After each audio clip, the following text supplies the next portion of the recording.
Welcome to the interview segment of Drone Photography Podcast, and today we're gonna start the interview segments of the third seasons with your new host, Me, ding, ding, ding. Mr. Micah Burnside. So, Micah, tell us a little bit about yourself before we talk about what you do in the drones. Let's roll the time back a little bit and what's your background? What did you do before drones? Drones. And how does, if in any way, how does that translate to what you're doing now? How did you get into the drones? It's weird, because I don't remember a lot about before drones, even though it wasn't that long ago. The BD, you don't remember your BD life? No, I don't remember my BD life. No, I remember some very gross portions of it. So, I mean, like size, not We're gross. a clean podcast. We are clean. No, I was working for an FAA repair station, and I was a jet engine repairman. Really? Really. Ooh. Not a full FAA mechanic, but okay, a little different. It's below that, but they had to keep an eye on you. You were like holding the wrenches. Oh, I was holding all kinds of stuff. So what we were working on FAA flying engine parts and for the gas turbine parts. And so I programmed industrial robots. Yeah. And we did thermal spray applications on the cool. internal components. So like we would put on new chrome coatings on bearings and things like that, or ceramic coatings to dissipate heat. Cool. So that's what I was doing before. Well, and then there's a long story. So in between that, there was a panini making job. A panini. Seriously, that restaurant makes the best paninis, by the way. Really? What's the name? Hot Table? Hottable.com. Check them out. They're awesome. Actually, I shot a commercial for them. Yeah, just about a few months ago. They loved it. Yeah. With a drone? Yeah, with a drone. Yeah. All drone. Yeah. Inside too? Outside. Just outside. It was announcing their new location. You weren't flying the drone over the hot table? Oh, definitely. Oh, I get it. Oh, man. I'm a little slow today. Okay. So anyway, after that, after the hot table job, that's how I found myself in drones. Wow. It's a weird transition. Up one morning and there was a drone sitting at your front door, or? No, actually, so I should probably back up a little bit. So I was working in Miami, Florida at the time, in 2015, and I got laid off, which was a real bummer. My mother had to have some surgery, so I had to move back to Connecticut. Yeah. And in the process, my brother was trying to help me come up with an idea for another career, because he didn't really think that I should be doing all that FAA stuff anyway. Yeah. Little you knew. Yeah, I know, right? So my brother, he works he's a DoD contractor in ISR, which stands for Interdiction, Surveillance, and Reconnaissance. So he was trying to get me a contracting job with him, and it wasn't looking good. But I started Googling some more things. Do they do criminal record checks or something? Well, no, it's not. I'm kidding. No, it was actually a weight thing. I weighed a heck of a lot more than I do now back then. And so that was the main reason why. And it took me a little while to drop some of those pounds. Yeah. But anyway, let's see. Where was I in this story? Your brother was trying to get you a drone job with a... Right, yeah. So he was trying to get me to help him operate cameras over in like Afghanistan and whatnot. Yeah. So while I was searching on how to learn how to do that, I ended up stumbling across a website called Aerocine. Aerocine. That's Aerobo now. It's Aerobo. It's Aerobo now. Yeah. Yeah. I think. Yeah. Well, I saw this guy, and he was flying, I think it must have been an S900 at the time. Yeah. And they were in Dubai, and they were flying off the back of a boat.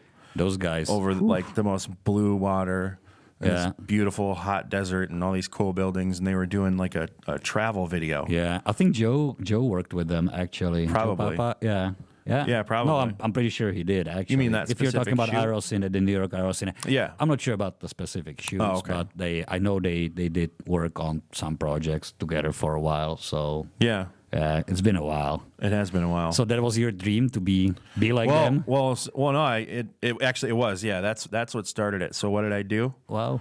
I went out and I bought a Blade Nano QX, which was cute. It's a cool little drone. It's a great first drone. And I crashed it thousands of times. A million times. I've had a few of those. Yeah. I mean, Literally thousands. Did you like it though? Like, I loved it. Is it what helped you figure out how to fly them? Of all the cheap drones that I've flown, it was the most stable. Yeah. And if you're trying to learn something, you really need something that's going to give you good feedback right away, so that you know that you're actually learning. So if you have something that's not going to fly very stable, that's something that's all over the place. It's kind of more difficult. You're not going to really know that you're improving, and you probably drop the skill. Okay, cool. Well, back to Micah though. So after you crashed your Nano QX a million times. What did you do then? What did I do? What did you? I stumbled. Did you find something else to crash? I stumbled across the Multi-Rotor podcast. The Multi-Rotor podcast. And I nerded out like blast crazy. From the past. That's if you guys don't know what Multi-Rotor podcast is, that was the first season of our show, actually. Back then, a bunch of years ago. Mm-hmm. Wow. So you found that? Yep. And then I started like learning all about batteries and what a 2S battery means and all that stuff. That's actually probably the episode I listened to the most of. Yeah. Because at that time, the technology that existed, I mean, it still does, but it was complicated to learn. It was very crude. Yeah. Where we are today, there was no app watching your battery cells and keeping an eye on making sure that they're all balanced and alerting you to every little problem that there can be. So there were no heaters in the battery. So there was a lot to learn. Well, I was just trying to figure out, okay, how many batteries do I need to buy with the very small amount of money that I have right now? Yeah. And so how can I charge them the fastest? So that's how do I make this work? And it was great for that, actually. It helped me. Yeah. All right. So what was your first job, or how did you start? Okay, so what happened, I ended up saving up a little bit of money while I was working at the Panini job. Yep. And because I made the decision, I want to work for myself. I don't want to be relying on somebody else to pay my paycheck. I want to go out and and really just have some freedom and create a life that I don't need a vacation from. Yeah. All right. Cool. And it's working. Wow. We're getting there. So I bought a Phantom 4. Okay. And I quit my job. Wow. Actually, no. I quit my job first, and then you bought like the next day though. You guys don't do that. Yeah, don't we do are what not I did. advising anyone to be quitting their job and buy a Phantom 4 and don't do what I did.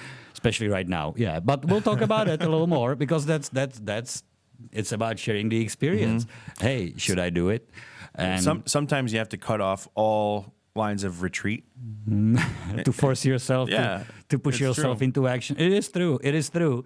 You cannot step in, just like we did with the podcast, right? So we set up the website and set up the studio. Oh, now we have to do that. Yeah. Yeah. So I hear you on the pressure. So how did you first your first client? What was your first job? My first client was what's the name of this? It was a wedding venue. Wedding venue. We were shooting a real wedding, but it was not for. I'm sorry, the real wedding. Why is that funny? I've never seen anyone shooting a fake wedding. Well, okay. Is a fake wedding where the bride says no at the end? All right, well, hang on sorry. a second. That does make sense. That is a valid concern. The reason why I said fake wedding, or said real wedding, was because it could have been a fake wedding. Because what we were doing is we were shooting a promo video for the venue itself. Oh, like a kind of rehearsal promo thing. Cool. So you shot a wedding. We shot a real wedding, and they spent $100,000 on this wedding. On your video? No. Oh, God. I'd be like, wow, Phantom 4, huh? Must have been the early times. I charged $150, which I should have charged way more. Edit it, or just shoot them no, over it's the just card? for shooting. Oh, I didn't know anything about editing then. Yeah. I barely knew. I barely knew anything. Your first job, about. At least you got some money. Yeah, I did. A lot of people don't. Will do their first job or first few for experience or all that. So so we shot the Woodwinds. It was actually a pretty cool job. We shot Woodwinds down in Brantford, Connecticut. It's a great wedding venue, and we actually had Jim Masters as the host. You know who he is? Nah, not really. Fox 61, PBS. Not really. Local personality in Connecticut. My first job had him as the host. Oh, I'm so proud of you. No, that's wasn't awesome. Red Bull like you. That's cool. Yeah, big difference. Yeah, I know, but that was outside. But Jim was fun. He's a cool guy. So there was moving forward, right? Mm-hmm. You still have your business now? I do. Are you running as a freelancer? I am, because you did join some other group too. Yeah. So now here we are, present day, and I'm the director of aerial operations for Infinite Canvas in Boston, Massachusetts. Aerial operations. That's wow, what that they sounds really told important. me. That's what they told me. I gotta talk to my guys. You could have come up with a way better name than creative director for yourself. But that's what I do. I know, but that's like it's not drone specific. A creative drone director, maybe. Yeah, you could call yourself that. Yeah, great. I direct the drones creatively. No, I'm fine. I'm happy with my title. You do. Yeah. So we started with like chief creative officer, but I don't know. It sounded kind of quirky. Mm-hmm. Yeah. Well, maybe it's still on the website. I probably shouldn't say it's quirky because I'll have people just shooting that back right at me. I don't even know what quirky means. Is that something that people say? Mr. Aerial Director. So Infinite Canvas in Boston, is it? Yeah, Infinite Canvas. So what do you do for them? What do you fly now, or like what kind of jobs? Who are the clients there? We do a lot of high-end corporate video, and it's mainly a ground production company. So we're shooting on ground cameras. Also, you're getting your hands on some ground. I am getting my hands on some ground shooting as well. Cool, awesome. So it's all photography, all video. It's all photography, all video. Good. But so we fly a Phantom 4 Pro up there and an Inspire 2 with the X5S. Yeah. An amazing platform. Yeah, it's a cool camera. I love it. Cool drone. Like overall, good package. Okay. Not trying to be the DJI fanboy, but it's a hell of a machine. Actually, we love it. We have it. We fly it, and we enjoy it. For better or worse. Mm-hmm. All right, cool, awesome. Well, we're shortly running out of time. Thank you for introducing yourself to our listeners and doing a little interview here. It's also my practice interview because, from next week on, I'll actually have to talk to some real drone people. Mm-hmm. So I'm kidding.